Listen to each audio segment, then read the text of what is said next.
Hey, welcome back to art class with Mr. Darby. Today I'm going to show you how to make a splatter painting like Jackson Pollock, and we're going to use toothbrushes as paintbrushes today. But first we have to draw and cut a polar bear and make a stencil so that we can make our polar bear in a snowstorm. Let's grab some paper and some scissors, let's get drawing and cutting, and then we can paint.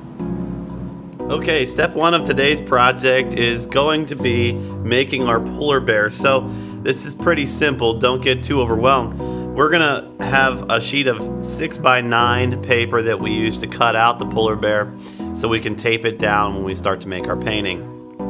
I would start with an oval shape. You can do it right in the middle if you want to. Alright, so we're gonna go here as an oval. Now, you can make your polar bear looking up or looking straight out or looking down. It's up to you depending on where you put the circle for its head. I'm going to put my circle a little below so it looks like it's looking down to ground. And I want you to think about how big or small you make this circle. If you make the circle really small, this is going to be a little tiny head on a big old body. It's going to seem strange whenever you go to cut it out. So make it large enough that it fills up the paper when you go to paint. We're going to put two little ears, so depending on how the head is tipped, you'll put the ears on it. So I'll put an ear here, and I'll put an ear here, and that's because I want my polar bear to be looking down. Maybe he's or she's fishing. Wouldn't that be nice? All right, let's take a second and add the neck. So off of the back of the head, coming up to the body, there's a little line here for the neck, and then the bottom is going to be the same, going the opposite direction, and that little line kind of curls. All right, so you want a thick neck, nothing real skinny. That would look really goofy for a bear. Then right in the middle of the head, kind of looking down, I'm going to put a line coming out and then down like a letter L. And then instead of coming back like a rectangle, we want our mouth or our snout to be wider as it comes back into the head. For the legs, all right, so the front leg is going to attach right where the neck attaches to the body, and it's going to come down. You don't want to make these legs really long because they will look like a giraffe, and you don't want to make them look very short. It will look like a pig, and you don't want to make them look thin either, so make them nice and thick. Let's put in the back line here. And the good news is this is in the snow, so we don't have to make feet. Let's go ahead and make a flat line. We're going to cut on these lines. And for the back leg comes around its butt, and then it kind of comes down, and it should be about the same length as the front leg. You wouldn't want one really long down here. That would be weird. And then the back leg, it's going to actually come in and be getting narrower at the bottom again. You want to keep these very similar in size. If it's not similar, then it will look strange. We need a tail, so let's just go ahead and make a little loop up for the tail and back down. And then I'm going to make this bear look like it's fishing. So I'm going to make a backwards letter J coming right out of the neck. It's coming down and J, and then I'm going to make it look like it connects through the legs, so there's some overlapping here. This little line kind of comes up here, hides behind it. We don't need to make the fourth leg in the back here because that line is just going to be like a silhouette, and so you won't see any of these. You won't see this or any of this in here. You won't see this. Okay, so you're just going to see the outline of the bear. Let's go ahead and cut that.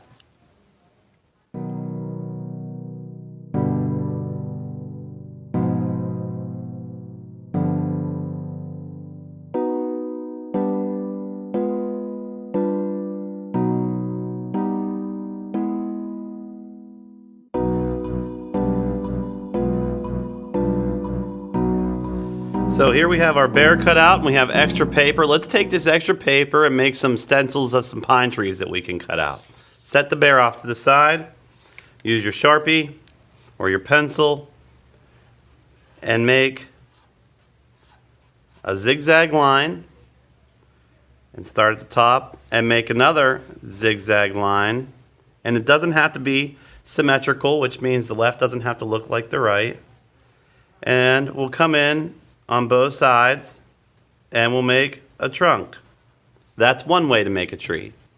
So that's the way I will make a tree, and I'll make small ones here. You can make as many as you want because you have extra paper.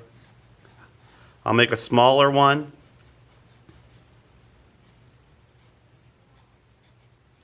With the trunk.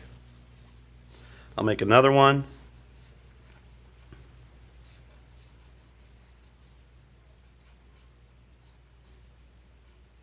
But I want to show you also another way. If you're struggling to make pine trees, one of the easiest things to do is make a triangle. And though you could make a pine tree out of one solid triangle, you can actually take now and out of the bottom of it, just do another triangle. And maybe this triangle goes up inside here. And then another triangle. And it's just the bottoms of the triangle, right? Make as many as you want, and then put your trunk on when you're happy.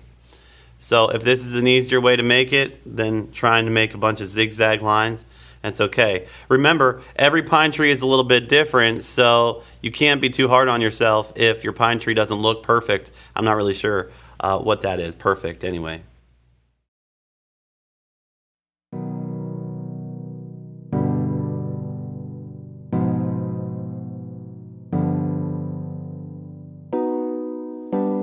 Okay, so I cut out 2 trees and a bear, and I had drawn 4. And you can really add as many trees as you have room for, but I was looking at this small paper that I'm using and I made a decision. So my composition is going to be 2 trees and 1 bear. We're going to make some snow though for this, which is going to make it look really neat. So take your paper and just kind of rip it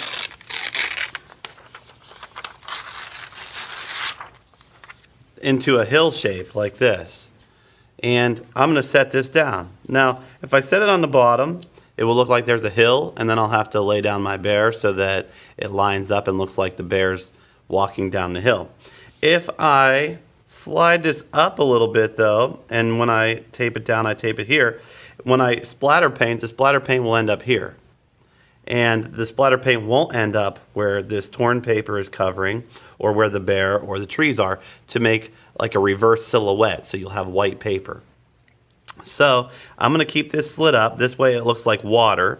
My bear's coming down the hill, maybe to go fishing. And then I have 2 pine trees here that have to be attached so that they make a nice outline of white trees in the woods. If you do this correctly, you'll see exactly what I'm talking about. So here's the thing. We have to tape these down.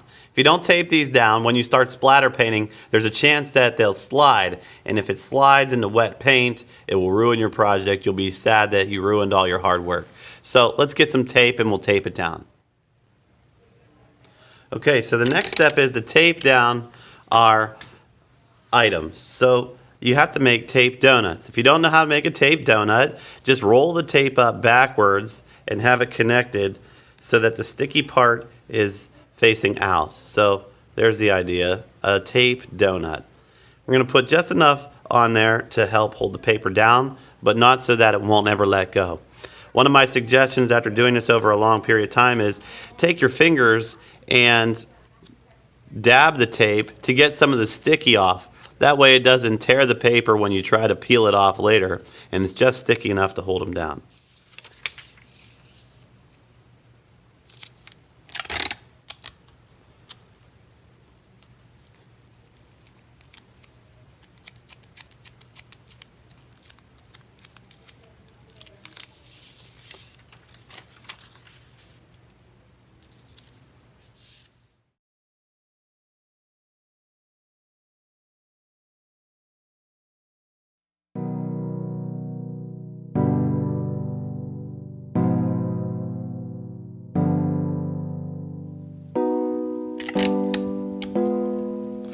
And when you do your tape, one of the things you should be careful of is, let me show you this. Sometimes kids will tape like this to hold it down, but just realize that when you go to splatter paint, you're actually going to have the piece of tape showing when you peel your paper off the paper, this paper off of your background paper. You'll have the shape of the tape show up where the paint was. So make sure you disguise it and hide it. Try and fill it in back here so it doesn't show up. That might mean a skinnier tape donut. There, that looks good. Okay, so our next step is to actually start the Jackson Pollock splatter painting. And if you get on Museum of Modern Art's website or check out, they have YouTube videos about Jackson Pollock. Make sure they're kid friendly, and not all things are, but I think he would have maybe used a toothbrush like this too if he was painting on a small surface area like we are. I used the old toothbrush. This never was in a mouth, but it could have been, I suppose. And we're just gonna wipe our finger from the front of the head of the toothbrush to the back, and we're gonna face it toward the paper. So as we face the toothbrush down toward the paper and pull our finger back, it's almost like using a squirt bottle and squirting multiple times. So here from the side, it's gonna look like this, front to back, not back to front. If you do back to front, you'll end up with paint all over your belly or your clothes. So make sure you're working in an environment that you can get dirty. Let me show you here. We'll take and dab a little paint, and we'll dab that off. We don't want extra paint, all right? So you don't want gobs on here. It's kind of like when you're doing your toothbrush and you have a big old gob of toothpaste. It ends up in the sink instead of in your mouth. So just a little bit of paint goes a long way. Turn it toward your painting and just drag your finger across the bristles. And you can see how quickly those splatter paints start to go. This doesn't take a whole lot of paint.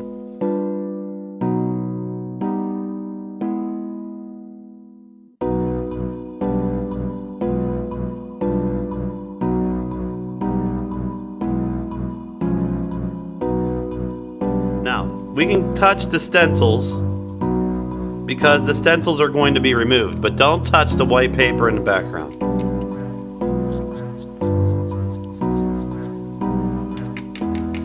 I picked orange and pink for mine because I wanted to make a sunset. So let's check out how this is gonna turn out. I think one of the most fun parts about this project is that there's a reveal at the end. You peel off your drawing and all your hard work, and as you're peeling it off, you start to see the outline of your creature and your woods and your hill and your water really show up nicely. Okay, so I used printer paper for my background. I can see it's starting to wrinkle. I don't really want that to happen, but it is. It'll lay a little flatter as it dries. Now, I got a second color, pink, so I'm not gonna worry about wiping my brush off because I know that yellow and red make orange, and so pink kind of has got the red in it. They won't turn to an ugly color if I mix them, but I'll just dab my brush in that pink, wipe it out, and then I'll start here near the top of the paper with pink, kind of creating a sunset. And I'm using tempera paint. Tempera paint does a really nice job of washing off of hands and clothes and tables, but still something you should be careful with, right?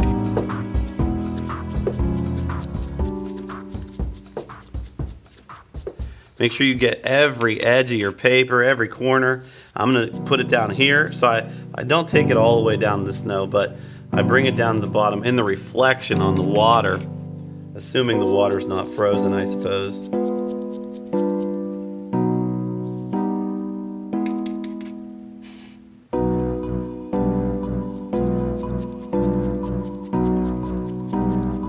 And again, it's just kind of dragging the finger from the front to the back. All right, and you can go back and rewatch the video at any point to help you out if you're confused, or slow it down. You can pause the video, catch up. But I think this is pretty simple. So now we're ready for our reveal. Let's give it a few minutes and let it dry.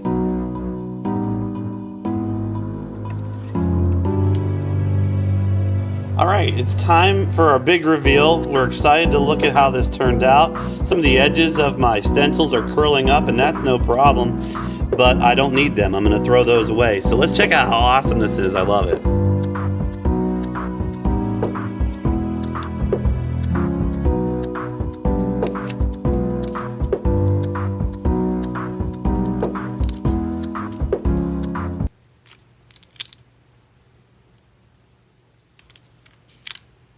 There.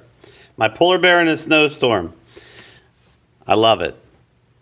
So, I hope you enjoyed drawing with me. I hope you enjoyed cutting and painting and making stuff and doing things. And I hope you keep it up because we know that practice makes progress. Guys, I'll talk to you soon. In the meantime, stay safe and keep on practicing.